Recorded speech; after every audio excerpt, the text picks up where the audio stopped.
The broadcast is now starting. All attendees are in listen-only mode. Hi, everybody. Jennifer Schaus here, coming to you live from Washington, D.C. Thank you for joining us in our Wednesday webinar series. We're continuing on with the FAR supplements in 2022. In 2020, we covered all parts of the FAR.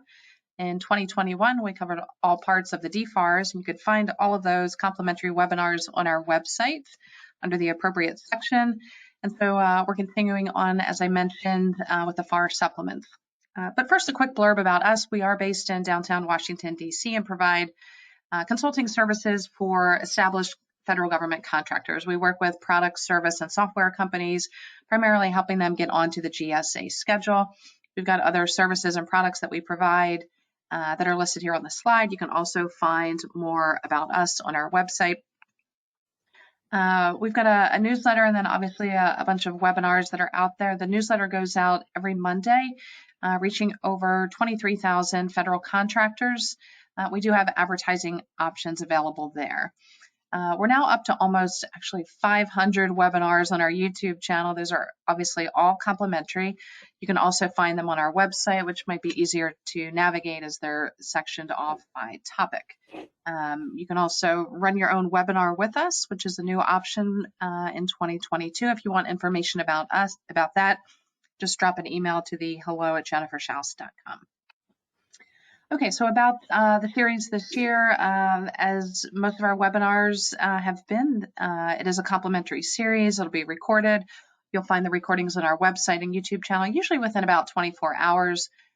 This series is every Wednesday at 12, and our speakers are subject matter experts, government contracts attorneys, and I think we have some accountants as well. Here's the full schedule. You can also find it on our website. Again, these are Wednesdays at 12. And then what we've done this year on the corresponding Friday, we'll have a playbook series. So, for example, you'll see on this slide that on Friday, January 28th, we're going to be covering doing business with DOD. On Friday, February 11th, doing business with the Army. Friday the 18th, doing business with the Air Force, and so forth. That'll be a panel discussion with us, FedMine. We've got the McLean Group who will be talking about mergers and acquisitions for the major players within each of those departments and agencies. Again, the schedule is on our website. You can either go to the Playbook tab or to the FAR Supplement tab to get the schedule and the registration link. Again, all complimentary, all recorded. And again, you'll find this on the YouTube channel and the website.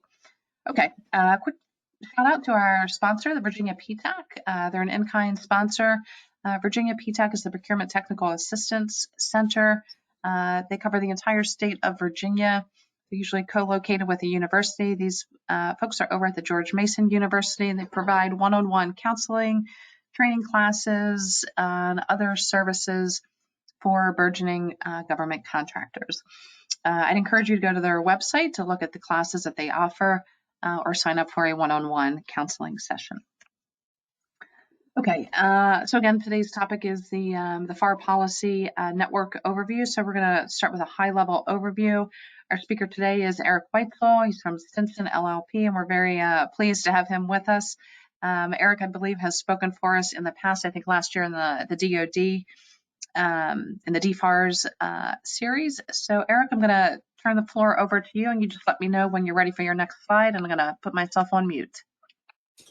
Okay, thank you very much, Jennifer. Happy to be here. Next slide, we'll start off. So this is the kickoff presentation for the FAR Supplements webinar series, and it's really going to focus on the FAR policy network and just an overview, top-level overview. There are a lot of government bodies that participate in the development of FAR policy, and this is really just aimed at knowing the players and their roles. I'm going to focus on the core government players and processes, but the graphic here shows all of the different sort of electrons in the atom that is FAR policy. We're going to talk about the FAR Council, the Civilian Acquisition Council, the DARC, the FAR Secretariat, etc. We're not going to talk today about the public's role in any depth, or the specific agency, what the agencies and what they might do. That will be covered, the agencies will be covered in the rest of the series.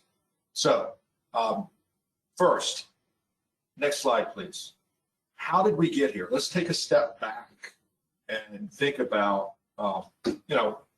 we know where we are now, if there's the FAR, et cetera, but how did we get here? Before the FAR, back in the olden days, there were two primary procurement regulations. The FPR, the Federal Procurement Regulations, that covered civilian agencies, and the DAR, the Defense Acquisition Regulation, and that was for DoD and its components. And if you ever look at old FAR cases, you'll see references, say, to the DAR. And you can see maybe the bones of some of the regulations that started back in the olden times. The problem was we had these two primary procurement regulations, but other agencies and federal bodies had their own, what are characterized by the GSA as semi-autonomous procurement regulations. So everybody was sort of out, or there were a lot of people, a lot of agencies out sort of doing their own thing. CIA, NASA, the TVA, Bonneville Power Administration. Now, in 1972, there was a report issued by a commission on government procurement, and they found a burdensome mass and maze of procurement and procurement-related regulations within the federal government, and no effective overall system for coordinating, controlling, and standardizing regulations. So it's sort of the Wild West. If you wanted to know the rules that govern federal acquisition, you had to look one of a number of different places. It might be hard to find those rules. It might be hard as a contractor to develop standard approaches to complying with the rules. If you were working for more than one agency, it's just been a mess.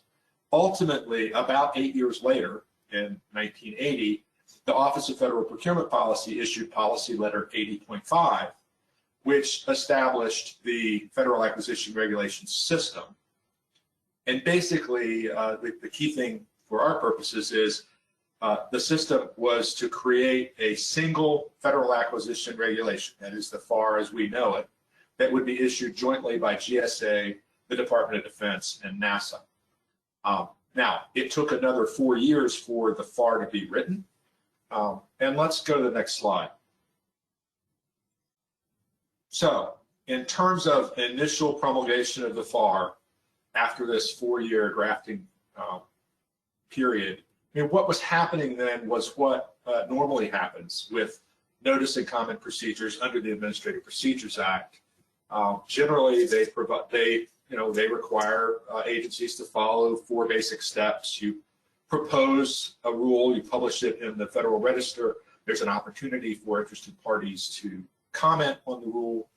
Those comments are taken into consideration, and then ultimately a final rule is published that provides a concise general statement and the basic of the basis and purpose of the rule. And then there's a 30-day waiting period after the final rule is published in the Federal Register before it can take effect. Now, that's just sort of to underscore the FAR's promulgation originally, and then subsequent amendments follow that standard APA notice and comment effort. So that's what was taking 4 years. As you can imagine, particularly given the state of affairs prior to the FAR, when the GSA had its own approach, the DoD had its approach, and all these other bodies within the federal government may have had their own semi-autonomous approaches. There was a lot of discussion about what this needs to look like if we're going to have a single, standardized, uniform approach to federal acquisition regulation. So, next slide, please. Now we're going to turn to the various players, the bodies, organizations within the federal government and their roles. And we're going to start with the Chief Acquisition Officers Council, the CAOC in the graphic on the first page. This is a group of acquisition professionals. It includes the Deputy Director of OMB, the NASA Administrator, or excuse me, the GSA Administrator, the Undersecretary of Defense for Acquisition and Sustainment, the Chief Acquisition Officers for all of the agencies that are required to have a Chief Acquisition Officer, and then others that might be appointed by the agency heads to contribute because they have expertise or input. This is the body that is the principal interagency forum for monitoring and improving the federal acquisition system and what the regulations look like. They develop recommendations for the director of OMB. They work closely with the Office of Federal Procurement Policy Administrator and the FAR Council. This is a broad policy forum. This is sort of at the top, thinking the big thoughts, dealing at the top level with these issues. Below that, the Chief Acquisition Officers Council, next slide please, is the FAR Council, the Federal Acquisition Regulatory Council. It was established under the OFPP Act. It works to ensure procurement regulations, et cetera, including those developed or promulgated by executive agencies, are consistent with the FAR, manages, coordinates, controls, and monitors the maintenance and issuance of changes to the FAR. If you think about it, this is a stark contrast of what happened in the olden days before there was a standardized approach. The members here are the Administrator of Federal Procurement Policy and Secretary of Defense, the NASA Administrator, and the GSA Administrator. So this is, again, a high-level group.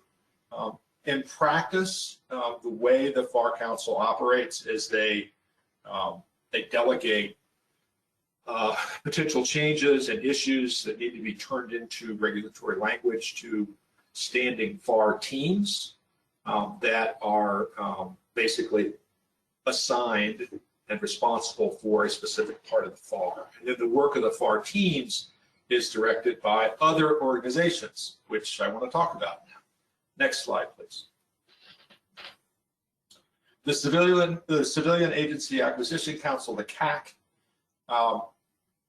it assists the GSA administrator in putting together, developing, maintaining the FAR system. The CAC really focuses on, as its name would suggest, the civilian side of things. They solicit views from civilian agencies, associations, other interested parties on proposed changes. They're coordinating with the DARC, which I'll talk about next, the Defense Acquisition Regulations Council. Each council, the CAC and the DARC, review the changes that are being proposed by the other.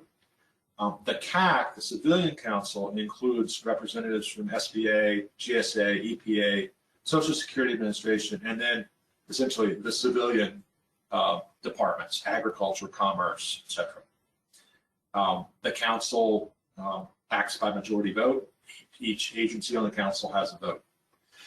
You may have run into the CAC recently in connection with the federal vaccine mandate, because one of the sort of policy announcement documents that was issued shortly after the Workforce Task Force guidance came from the CAC. And then almost immediately, you had the GSA guidance come out that was very much in line.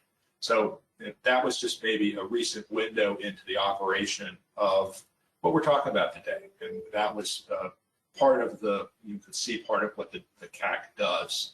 On the other side, on the defense side, we have the DARC, the Defense Acquisition Regulations Council, and its response, I'm sorry, next slide, please.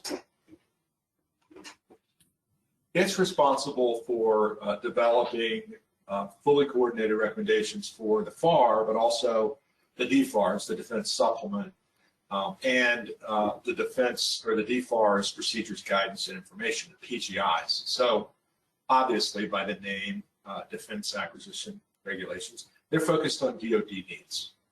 Sometimes there are changes that need to be done to the FAR that would address DoD issues. The DARC is also involved in and will be discussed in connection with the DoD supplement and the PGIs. The DARC consists of the council director, the deputy director, and then a policy representative and a legal representative from each military department, the DLA and DCMA. And so, again, if you just sort of think about what we covered so far, you start with sort of broad policy with the Chief Acquisition Officers Council. Below that, there's the FAR Council, which has these FAR teams that are working with the CAC and the DARC. And so if you think about the title of this presentation, we are talking about a network. It is a network. There's a web of different players here. And I think it's very important when you're thinking about policy, what policy is being developed, how long it might take, what direction it might take. It's important to know there are a lot of different players.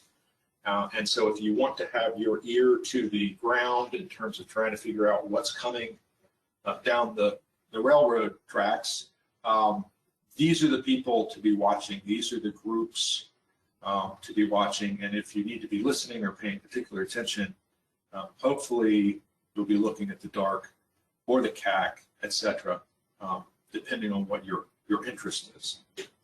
So let's talk about, next slide. We have these two councils, and they do, if you think back to the olden times, pre-FAR, right, one of the problems that 1972 report focused on was the lack of coordination, the lack of standardization, the disagreement between various acquisition regulations. Well, these councils, the CAC and the DARC, it's important to know that all of their members represent their agencies on a full-time basis.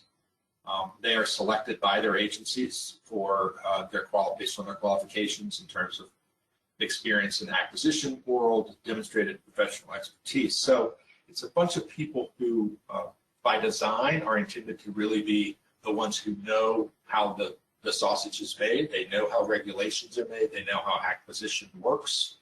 And that's what they're called upon to use when they're operating as part of the council.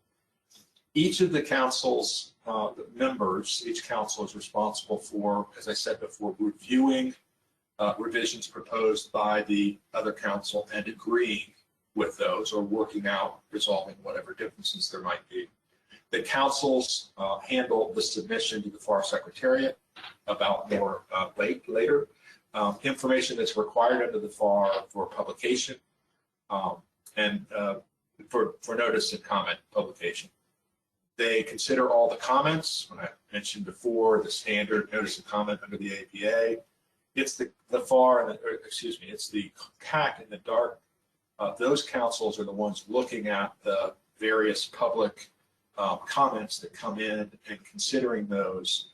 If there is to be a public meeting, they're in charge of putting that together, getting the notice out, handling it, and considering the input that's received from all of the folks at the public meeting.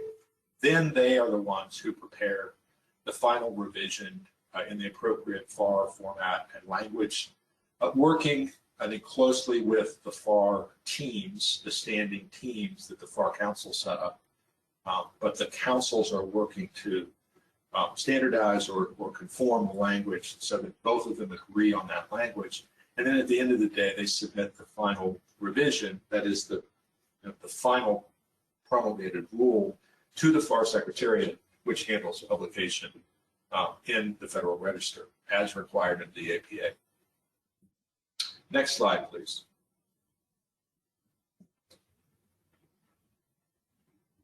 So sometimes there may be disagreements. I mentioned the resolution.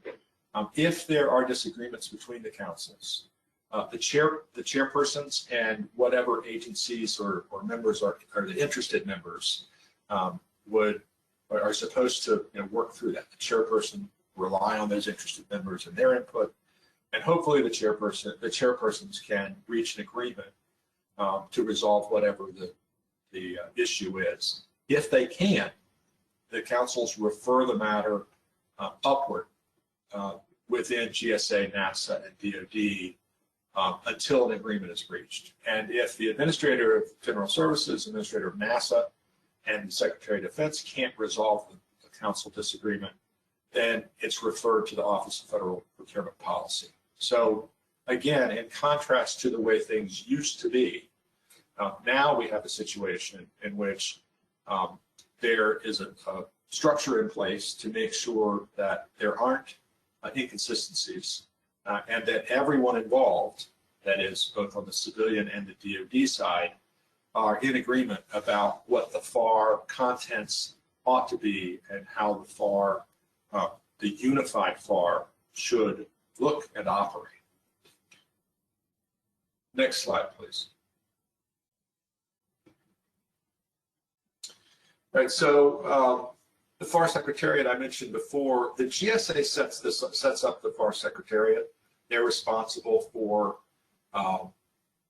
operating the FAR Secretariat, which takes care of publishing and distribution of the FAR through the CFR, the Code of Federal Regulations system, which includes the separate online edition that's periodically updated. It's the one that most of us rely on, the one that is up to date, because the Secretariat is the organization that is in charge of administering, managing, and keeping up to date FAR. They provide the councils with centralized services. They keep a synopsis of current FAR cases and their status. You may, on occasion, check out the synopsis or reach out to the Secretariat or others named in a proposed rule in terms of where are we on things. The FAR Secretariat is involved in keeping track. They maintain the official files. They assist parties that want to review the files on completed cases. You go to regulations.gov and a completed case that you're interested in knowing more about, sort of how we got where we got, you would call the FAR Secretariat. They also perform miscellaneous administrative tasks pertaining to the maintenance of the FAR. So they're the ones who sort of are the keepers of the FAR and its integrity, etc. Again, relying on the input from this network. So the policy network that starts with the Chief Acquisition Officer Council with those broad policy interagency discussions about what needs to be done, issues that need to be addressed. The FAR Council, which is sort of more like the implementation of putting those broad thoughts into action. Below that, the councils, the CAC, and the DARC, working with those standing FAR teams, directing their work to put together and promulgate the proposed rule, and then to consider the comments that come in after notice, work through those, and then, of course, work through the council, any disagreements between the council. Then get it to the FAR Secretariat, it goes out. So this starts to, I hope, begin to explain why it can take months and years to get changes made to the FAR. If you think about changes to the Small Business Administration regulations, and it seems like it can take forever to get a change that is in place in 13 CFR, in the small business size regulations. It seems like it can take forever before that gets reflected within the FAR itself.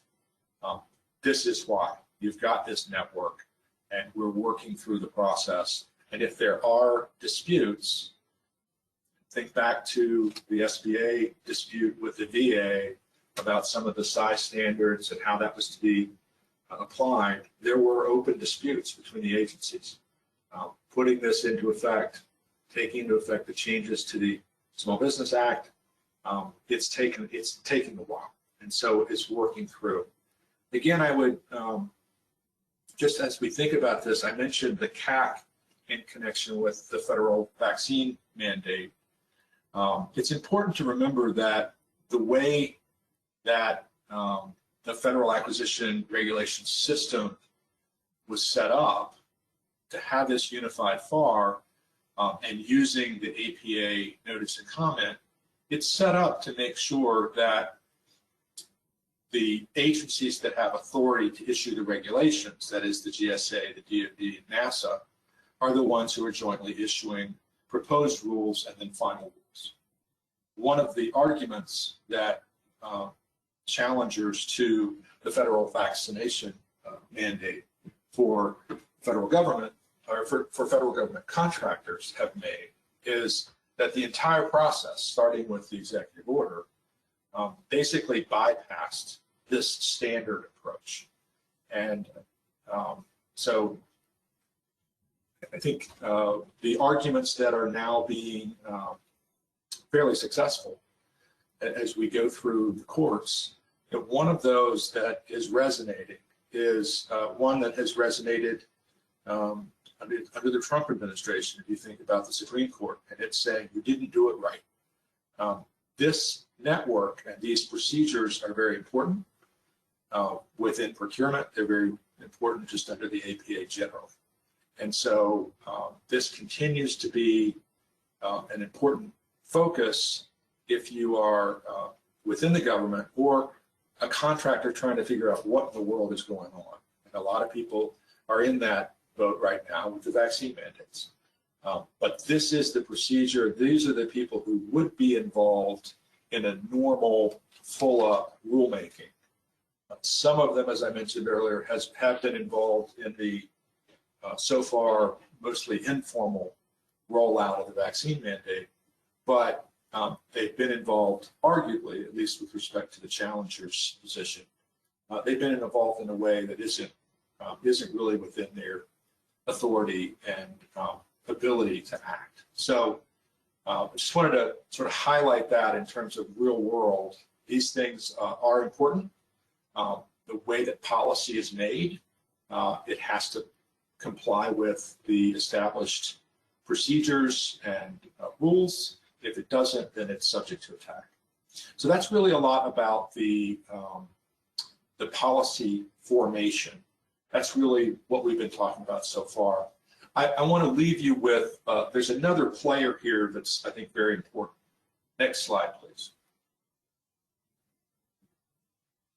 Well, first, let me talk about, I guess there's two players. I mentioned agency acquisition regulations. We're going to have this entire series. In general, the agencies can issue or authorize the issuance of agency acquisition regulations that implement or supplement the FAR and incorporate, again, together with the FAR, agency policies, procedures, solicitation and contract clauses, forms that govern the contracting process. Also, internal agency guidance. So you have regulatory supplements and changes to the FAR, et cetera. But you also have internal sub-regulatory guidance that agencies generally can issue at any organizational level. Now, sometimes you see this at a particular facility, a DOE, a national lab, or a Department of Defense base. You might have specific rules that would be found in Section H or otherwise within the contracts. There are designations and delegations of authority, assignments of responsibility, et cetera, to make sure that those sub-regulatory guidance documents and policies are, they can be relied on and followed, that they're actually authorized. Generally, though, when we're thinking about agency acquisition regulations, they are supposed to be limited to regulations that are necessary to implement FAR policies and procedures within the agency. Again, a particular agency may have particular concerns or particular constraints on how they need to operate. And so there's some tweaks to how the FAR policies and procedures are being implemented. And then additional policies, procedures, clauses, et cetera, that would supplement the FAR. And I think we're familiar with that. That's really what this series is all about in terms of agencies having their own specific additions to or glosses on the standard FAR language. So we sort of come full circle, hopefully a little bit less chaotic. You still have a lot of players, and each agency has the ability to have its supplemental agency-specific information. The good news is, because of the changes made back in 1980, 1984, the establishment of the FAR and this network that creates the FAR. The good news is there's a core, a common core that's coordinated between and among the agencies in a structured way. And so to the extent that you've got the agency acquisition regulation supplements that will be the subject of much of the rest of the series, those are supplements that follow certain rules, and they're all built on and use the FAR itself. And so they all rely on this overarching policy formation structure. So next slide, please. This is what I wanted to talk about. I've been talking about the formation of acquisition policy and how that's changed over time. There's another player that's really important, and the Interagency Suspension and Debarment Committee, the ISDC, is not primarily, I think we think about it as part of the enforcement mechanism, how federal acquisition policy and the FAR and the supplements are enforced. It's one of the ways, as you know, it's not punitive, but if you've got contractors who are not presently responsible because they are not following the FAR or FAR supplement requirements, then the suspension and debarment officers of various agencies get involved. Well, this is the interagency forum where suspension and debarment personnel work together to do the things that Executive Order 12549 assigned to them. Participate in the government-wide debarment suspension system for programs and activities involving federal money. Issuing regulations with government-wide criteria and minimum due process procedures, entering debarred and suspended contractors' information into the GSA's list of excluded persons, now in SAM. All of these are things that suspension and debarment, the Interagency Committee, does. But importantly, there's another piece. I mean, so we're sort of familiar with that, but importantly, there's another piece to this, which is they facilitate lead agency coordination, facilitate and lead agency coordination. And they basically, this is another sort of high-level forum to discuss here suspension and debarment related issues, and they assist in developing that unified federal policy. So they are providing, this committee provides feedback and input to the policymakers. So they're not just there, it's almost like lessons learned from the enforcement. They help to ensure the consistency across agencies and within the FAR. And so I didn't want to end the presentation without touching on the ISDC. So that's all I have to share with you this morning. Like I said, it's a top-level overview. Thank you very much for listening, and good luck in navigating what is no longer a mass and a maze, but still a structure that can be a little bit complicated sometimes. Thank you again, Jennifer, for having me speak, and I hope everyone has a healthy and happy new year. Eric, this was great. I learned a lot. I took some notes, and I'm sure that our audience as well enjoyed your great content and how you laid it out. It was a nice overview. And everything, like I said, has been recorded. It'll be posted on our website and on our YouTube channel probably by later this afternoon, so you can check back. And again, thanks to everyone who joined us. If you do have any questions for Eric, you can contact him directly. You've got his email and phone number right here on your screen. He's a government contracts attorney, so any questions that you have about government contracting, any legal questions, he is a great resource, so please reach out to him.